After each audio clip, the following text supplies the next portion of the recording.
Magandang gabi mga kabulgar, simulan natin ang balitaan ngayong Martes. Bansang Cuba niyanig ng lindol.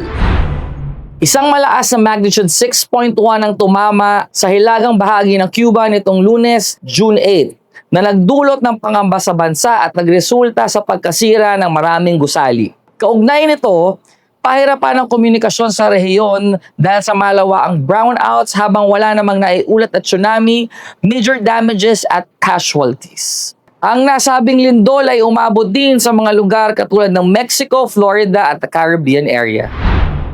Number 1 most wanted for statutory rape sa Eastern Visayas, arestado. Para sa Boses ng Katotohanan, narito si Brian Gitson.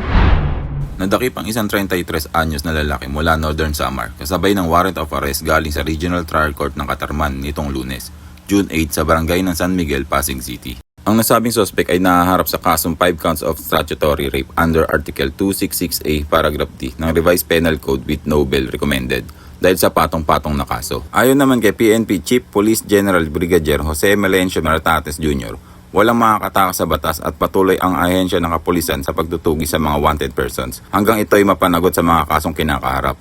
Nagbubulgar, Brian Gitson. Sinasabing mastermind sa pagpatay ng isang Koreanong negosyante noong 2016 arestado. Para sa Boses ng Katotohanan, narito si Jenny Albazon. Ayon kay Interior and Local Government Secretary John Vic Remulla, naaresto na ang dismissed Police Lieutenant Colonel Rafael Dumlao na umano'y mastermind sa pagpatay sa South Korean businessman na si Ji Ik-ju noong 2016. Nahuli ng CIDG NCR si Dumlao sa isang bahay sa Pasong Tamo, Quezon City pasado alas 5 ng madaling araw. Matatanda ang kinidnap sa Angeles City, Pampanga noong 2016 si Ji at itinali sa loob ng PNP headquarters sa Camp Crame. Inakusahan ng kidnapping with homicide, serious illegal detention at carnapping si Dumlao. Nagbubulgar, Jenny Albazon. Pagkaasangkot ni Senator Legarda sa maleta scandal, binawi. Para sa Boses ng Katotohanan, narito si Janelle Belmonte. Binawi ng mga umano'y dating bagmen ni Zaldico ang paratang nakabila si Senator Lore Legarda na tumanggap ng maleta na naglalaman ng pera ayon kay Atty. Levito Baligot. Dagdag pa nito nitong Lunes, inamin ng mga dating bagmen na nagkamali sila sa paratang nakabilang si Legarda na tumanggap ng maleta mula kay Ko. Paglilinaw ni Baligot, nag-iwan ng maleta ang dalawang bagmen sa labas ng gate ng residence ni Legarda, ngunit hindi nila nakitang ipinasok ang maleta sa property ng senadora. Nagbubulgar, Janelle Belmonte. At ngayon naman, puntahan natin si Kaishi para sa Boses ng Bayan. Sa gitna ng isyu na kinakaharap ng bansa, mahalagang marinig ang boses ng bayan. Magandang araw mga kabulgar, ako si Calcherin Bago at samahan niyo akong alamin ang pananaw ng masa patungkol sa pagbawi sa pangalan ni Senator Legarda na tumanggap umano ng mali-maletang pera. Ang pananaw ko kasi dyan, sa totoo lang, wala namang napatunayan talaga na inabot at kumuha, yun lang ang masasabi ko. Parang para sa akin hindi pa rin kami naniniwala, hindi pa rin kami kumbinsidong ganun. At saka ba't nagkabalik-baliktad na naman? Naguguluhan na nga kami. Ano na nga sila, sa Netflix na sila ang gugulo nila. Tingin ko hindi nila masyadong napagandaan kung ano dapat nila nasasabihin. Kasi unang-unang magulo yung statement nila. Sa affidavit nila, pabago-bago sila. So, tingin ko mas nagre-resonate sila kung anong sinabi ng abogado nila. Lalo na't kabahagi si Legarda ng new minority ngayon. Isa yun sa mga kabig nila kaya ganun ang ang palabas nila. Nung una sinabi nila na kasama si Lore Legarda at saka si Camille Villar sa na yun. Nung nakuha na nila yung posisyon, bigla nilang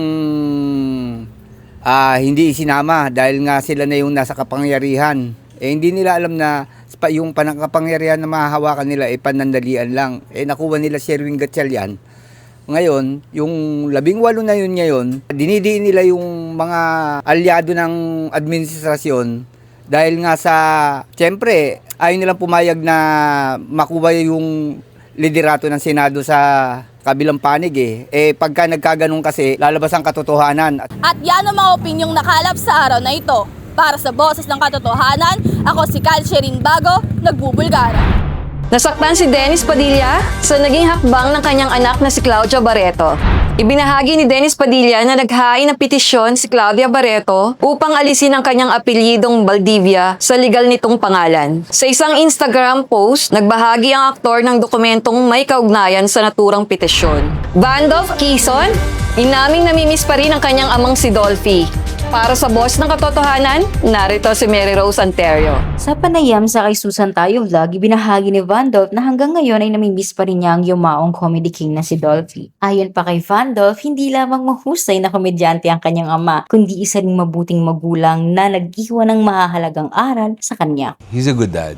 I grew up with him, acting with him, learned sa kanya. So, I miss him a lot. Lumaki rin si Vandolph na kapiling si Dolphy hindi lang sa bahay kundi maging sa paggawa ng pelikula kung saan marami siyang natutunan bilang anak at artista. Bagamat ayaw niyang sabihin siya ang paboritong anak ng comedy king, pabirong sinabi ni Vandolph na siya ang pinakamalambing sa kanilang magkakapatid. Nagbubulgar, Mary Rose Santerio. Adili at Baterbonia ng Blue Eagles, nasawi matapos malunod.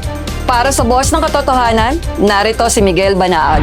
Naganunsyo ang Ateneo de Manila University nitong Lunes sa pagpanaw ni Divine Adili at Rene Clerc Baterbonia na kabilang sa men's basketball team ng nasabing universidad. Nangyari ang insidente sa kalagitnaan ng team building activity ng grupo na ginanap sa Dipaculao, Aurora tanghali nitong Lunes. Ayon sa investigasyon, nagsiswimming ang dalawang atleta nang tangayin ng mga ito ng malakas na current pailalim sa tubig, dahilan ng kanilang pagkalunod. Nagbigay ng lubos na pakikidalamhati ang Ateneo community para sa mga naulilang pamilya at mga kalapit na kaibigan nilang Divine at Rene. Nagbubulgar, Miguel Banaan. Mukhang umabot na sa Senado, sex bomb. Ah, talaga? Hindi ko alam yan Anong meron? Kasi, Ano? yung mga bagman, binawi. Mga parang lumaban-laban, bawi-bawi sila sa Senate. May sa pagtanggal sa pangalan ni Senator Legarda sa statement nila. Naku, talaga nakakagulat yan, di ba? Hindi ko na makakalain talagang di ba? Kasi alam mo, affidavit yun eh. So, dapat yung mga kung ano yung nailagay na doon, same pa rin dapat. Hindi yung mag-iiba. Pero kasi baka ang sabi kasi ng mga netizens, hindi daw kasama sa script ang pangalan ni Senator Legarda. So baka sinabi ng direktor, tatanggalin. Sino ba direktor ng pelikula ba to? Ewan ko ba, nagkakagulo-gulo na sa Senate. Hindi na natin alam kung talagang hearing ba to o shooting, di ba? So, hindi ko na alam kung ano yung dapat sundan natin sa mga susunod na araw, sa mga kwento at mga lumalabas na usapan. No, pero medyo magulo nga. Ikaw ba? Sino bang Senate President mo? Actually, di ba? Yan pa ang isang Senator Cayetano ba o si Senator? Ayoko magbigay ng opinion. So, akin na lang siguro kung sino siya. Yun ang ko ngayon. Kasi magulo eh. Pero sino ba tingin mo ang tama? Sino ba ang nararapat na Senate President? Kung sino yung nagsasabi na totoo, yun lang. Kasi si Senator Cayetano, di ba, meron daw siyang 3 librong sinusunod. Oo yung nga. Constitution, yung Bible, tsaka yung... Isa pa. Oo, yun. So, meron siyang gano'n, Yung iba wala eh. Ako parang alam ko na kung sinong SP mo Ay, hindi naman. So, yun, tingnan natin sa mga susunod na araw.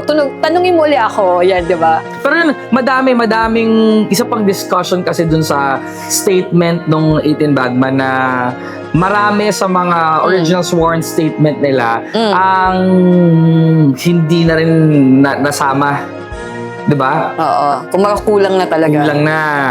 So, yun yung sinasabi mo ang bawi-bawi. Oo. Awan natin. Sila lang naman nakakahawak ng mga affidavit na yun eh. So, hindi naman natin alam kung totoo nga yung sinasabi ng iba. Baka mamaya, gawa-gawa lang din, di ba? So, baka promo ng next round ng concert ng Sex Fund? Talaga naman, promoting. Okay. At yan ang mga boses na nangibabaw sa araw na ito. Ako si Pelinang. At para sa iba pang detalye ng mga balita, tumutok sa aming website, www.bulgaronline.com. At maaari rin kayong bumisita sa aming social media accounts. Ako si Ton Sedanyo. Sa panahong mahalaga ang katotohanan, paingayin pa rin ang boses ng bayan. May ano ba? May round ba? May susunod bang round? Oo, sa States. Okay. Kala ko